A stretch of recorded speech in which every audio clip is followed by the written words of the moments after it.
students. I am Dr. Meenakshi Maur, Assistant Professor, Zoology, Sri Samvyaji Government College, Manfia, Chittorgarh. Today I am going to discuss characteristics of Nematoda. Nematoda is phylum. It is one of the phylums of superphylum Aschelminthes. The organisms which belong to the phylum Nematoda are also known as roundworms. They are triploblastic, means they have three layers. Endoderm means three germ layers, that is endodermis, mesodermis, and epidermis, or ectodermis. Ectodermis, mesodermis, and endodermis. Their body is slender, elongated, and with the both ends gradually tapering. They exhibit tissue level of body organization. They are perfectly cylindrical body which are adapted for living in minute places. Their body is vermiform. They are bilaterally symmetrical but with a tendency to radial symmetry around the longitudinal axis. The nematode cuticle is much more complex than that of most other Aschelminthes. Nematodes are often confused with flatworms because of similarities in their physical appearance. But nematodes have a thread-like cylindrical bodies, and therefore their name derives from the Greek word thread. Their bodies are also non-segmented, unlike earthworm. And nematodes have a bilateral symmetry, means both the halves of their bodies are identical. The body wall is with without body wall is without circular muscles, and they are made entirely of longitudinal fibers, and they are located in four zones, that is ventral, lateral, and two dorsal epidermal coats. In nematodes, caudal gland, which is also known as spinneret, is a typical of many free-living nematodes, including most marine species. They not only provide temporary attachment, but they are also used for tail-anchored retreat movements and in springing. So, nematodes have a layer of skin, the epidermis, which covers the bodies, unlike human skin, which is made up of cells. Their epidermis is made up of collection of undifferentiated cellular material. The skin layer releases the cuticle, and that forms a coating over the skin, and it provides additional protection for the body while remaining flexible enough to allow for the worm's side to side movement. Then, body cavity is pseudocele, and it is derived from blastocele, and it is non existent in most small free living species. Roundworms are also known as the pseudocoelomates because they don't have a full fleshed body cavity. The body cavity found in more advanced non-nematode species, and this body cavity is lined with the mesodermal tissue. In pseudocoelomates, the cavity is lined with the mesodermal tissue on the outer side, but endodermal tissue internally. Endodermal tissues develops into digestive tract, while mesodermal tissues can become a number of different body components like bones, skin, liver, and or any other organ. Then their musculature, gut, leads from anterior mouth through a muscular pharynx and and in subterminal anus. So here you can see this is a nematode. This is a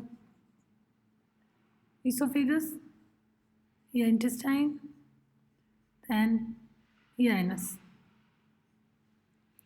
Teeth or stylettes are commonly present in a carnivore or plant-feeding nematodes. In nematodes, there is no circulatory system. Excretory system is without flame cells or nephridia. Excretory structure comprises of either excretory gland cells or cells, which are also called as ventral or Vinette cell, or excretory canal system, or both. The nervous system comprises of a brain which is in the form of circumpharyngeal nerve ring, and from the brain extends posteriorly are the ventral nerves, dorsal, lateral, and ventral nerves, and they run within the longitudinal muscle coats. Most nematodes are dioecious, but hermaphroditism is not uncommon. Males are generally smaller than the female, and the posterior end of the male may be curved like a hook or broadened into fan-shaped copulatory aid called a bursa. So here you can see this is the example of scabies where a male is smaller than female. It is a male, it is a female. Here you can see copulatory spicules, and the testes in male and in female, ovary, uterus, vulva. In nematodes, there is a presence of amoeboid sperm cells. They also have chemosensory organs called aphids, which are situated on the lips. Fertilization is internal, and embryonic cleavage pattern is neither spiral nor radial, but highly determinate type with a T-shaped arrangement of cells at the four-cell stage. Development in nematodes is direct, but in parasitic forms, larvae may form the infective stages. All the nematodes share similar bodies. They can be free living or parasitic. Uh, Free living have a much simpler life cycles than the other. But the parasitic are the ones which causes diseases or illness. Parasitic nematodes include hookworms, pinworms, and worms that causes trichoniasis, elephantiasis, and river blindness.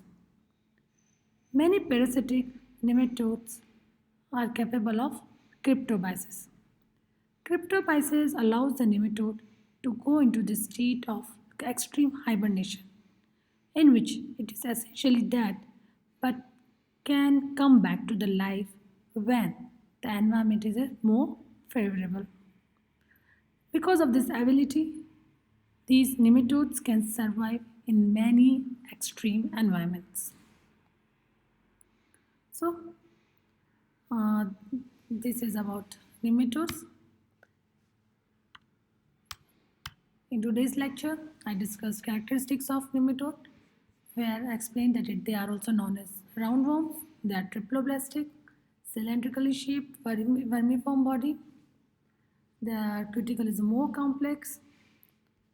Body wall is with circular muscle and entirely made up of longitudinal muscles, longitudinal fibers, caudal gland in free living nematodes, and um, body cavity is pseudocele, which is derived from plastocele. Their digestive system is digestive system in digestive system there is a muscular gut which leads into leads from anterior mouth through a muscular pharynx and in a subterminal anus. Nematodes don't have a well-defined head, but they have a mouth at one end of their bodies. The nematode uses the 16 organs in its mouth to bring food into its digestive system. And from the mouth, from the mouth, the food goes into the pharynx and From pharynx, it goes into the gut for digestion. The nutrients move to the cell and the waste moves out of the cell. And there are two excretory canals which are located on either side of the nematode body. And the waste eventually leaves the worm's body through its anus, which is located at the opposite end of the cylindrical body. Then the nervous system comprises of circumpharyngeal nerve ring, and they have a dorsal, lateral, and ventral nerves which runs within the longitudinal muscle coats. They are dioecious, but hermaphrodites is not uncommon. Males are smaller than the female. They have a amoeboid sperm cells. They have sensory organs called aphids, which are situated on the lips. Fertilization internal, and development is a direct. And but in parasitic forms, there may be larval stages which form infective stages. So this is about nematodes. So they occur as a parasites in animals and plants, or as free living forms in soil, freshwater, marine environment, and even such unusual places like vinegar, malts, and water-filled cracks deep in the earth crust. Examples of nematodes are Inopolis, Myrmis, Trichoris, Rhabditis, and the most common one is Ascaris. Nematodes are the most numerous multicellular animals on the earth. A handful of soil may contain thousands of microscopic worms, many of them parasites of insects, plants, or animals. Free living species are abundant, including nematodes that feed on bacteria, fungi, and even other nematodes. Nematodes are structurally simple organisms, and adult nematodes are comprised of approximately 1,000 somatic cells. Nematodes have also been characterized as a tube within a tube, referring to the alimentary canal which extends from the mouth on the anterior end to the anus located near the tail. So nematodes possess digestive, nervous, excretory, and reproductive system, but it lack a discrete circulatory or respiratory system. If we talk about its size, they range from 0.3 mm to over 8 meters. Thank you.